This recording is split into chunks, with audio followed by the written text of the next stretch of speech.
বন্ধুরা আসসালামু আলাইকুম, আশা করি ভালো আছেন। টেকনোলজি ভিলেজের পক্ষ থেকে আপনাদের সঙ্গে রয়েছে আমি নাজমুস সৌদ। আপনারা দেখছেন এক্সেলের টিউটোরিয়াল।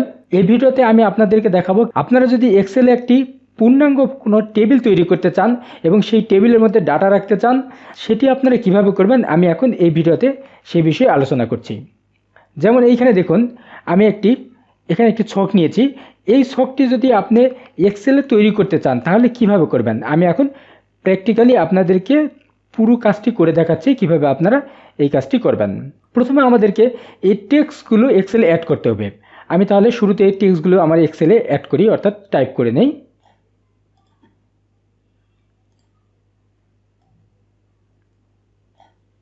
যেহেতু এগুলো বাংলা টেক্সট, সেই কারণে আমি আমার পুরো শিটটি সিলেক্ট করলাম। তারপরে আমি এটিতে ফোন পেজ আমি শুরুতে নিয়ে আমি নেব।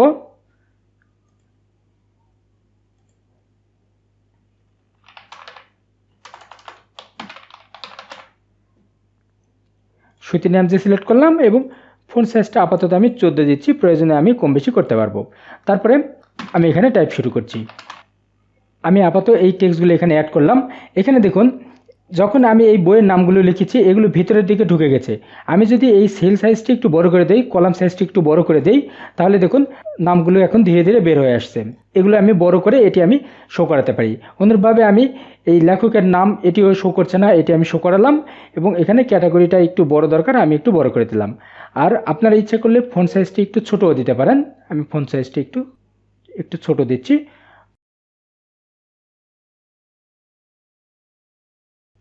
পরবর্তীতে প্রয়োজনে আমি বড় করতে পারি।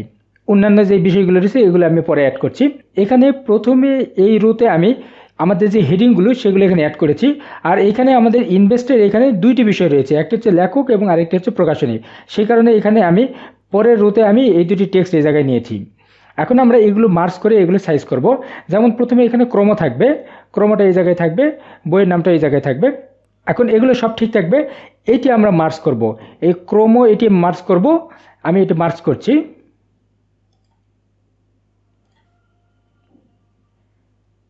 মার্জ এন্ড সেন্টার নিলাম। অনুরূপভাবে এগুলো আমি মার্জ করছি। আর এইখানে এসে ইনভেস্টে আমি এই দিকে থেকে মার্জ করব। এই দুটি মার্জ করতে হবে না এবং লাস্টে মন্তব্যটা আমি এখানে ভার্টিক্যালি মার্জ করব। মার্জ করলাম। আর এইখানে দেখুন গায়ে লেখা মূল্য, এই লেখাটি হারিয়ে গেছে। যেহেতু মূল্যটি খুব বেশি বড় হবে না, সেই কারণে আমরা এই কলামটি বেশি বড় করব না, আমরা ছোট করব। তাহলে সেক্ষেত্রে এটা আমি র্যাপ টেক্সট করব, তাহলে সেটি 2 লাইনে চলে আসবে এবং আমার ঘরটি এখানে ছোট থাকবে, অর্থাৎ কলামটি এখানে ছোট থাকবে। অন্যভাবে ইচ্ছা করলে এটিও আমরা র্যাপ টেক্সট করতে পারি এবং একটু ছোট করে দিতে পারি কলামটি। মুদ্রণ সংখ্যা এটিও খুব ছোট হবে, খুব বেশি বড় হবে না। সর্বোচ্চ এখানে 500, 1000, 2000, 5000, 10,000 পর্যন্ত হতে পারে। সেই কারণে আমরা এই ঘরটি ছোট করে দিতে পারি। তাহলে এগুলো আমরা এইভাবে র্যাপ টেক্সট করে দিতে পারি। ইচ্ছা করলে আমরা সকল টেক্সট সিলেক্ট করে এখানে র্যাপ টেক্সট করতে পারি।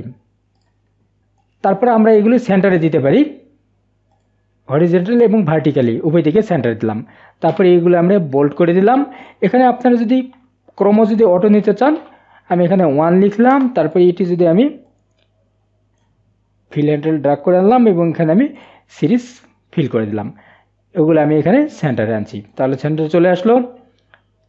এই লাইনটি এখানে জায়গা হচ্ছে না, এটি আমি আরেকটু বড় করে দিলাম। এখন আমরা এই ঘরগুলোতে সংখ্যা বসাবো। আমি সংখ্যাগুলো বসাই নিচ্ছি।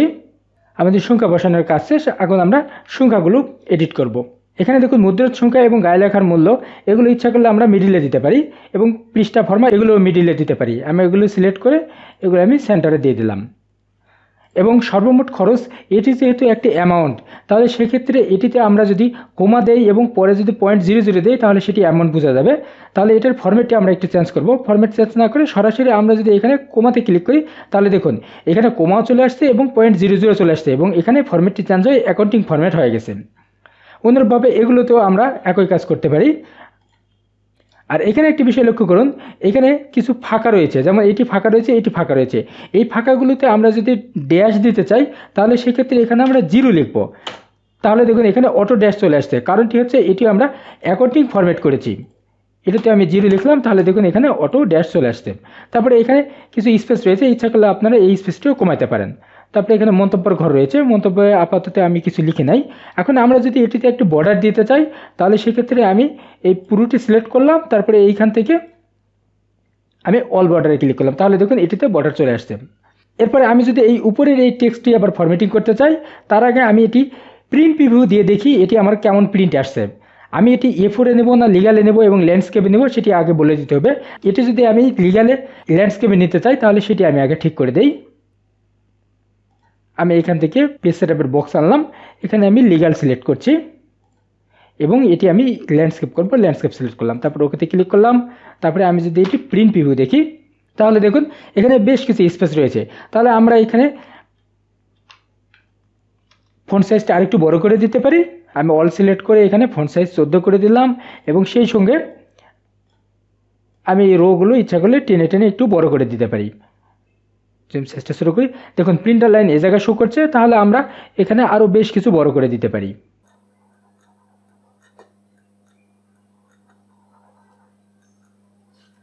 যদি এটি প্রিন্টার লাইনের বাইরে চলে যায় তাহলে সেটি ভিতরে আনতে হবে।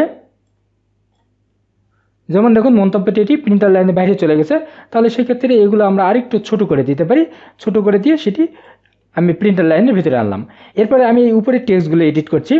আমি এখানে এই পর্যন্ত এই সেলগুলো পুরোটি সিলেক্ট করলাম, তারপরে এটি আমি মার্জিন সেন্টারে নিয়ে আসলাম।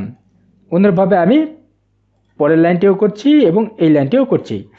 তারপরে এটি ইচ্ছা করলে আপনারা একটু বড় করে দিতে পারেন, আমি একটু বড় করে দিলাম।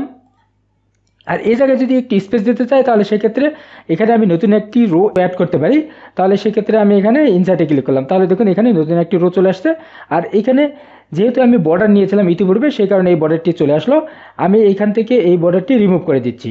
শুরুতে আমি এটি নো বর্ডার করে দিলাম, আর এখানে বর্ডারটি যেহেতু হারায় যাচ্ছে আমি এটি সিলেক্ট করে এখানে অল বর্ডারে দিয়ে দিলাম, তাহলে দেখুন এখানে বর্ডার চলে আসছে।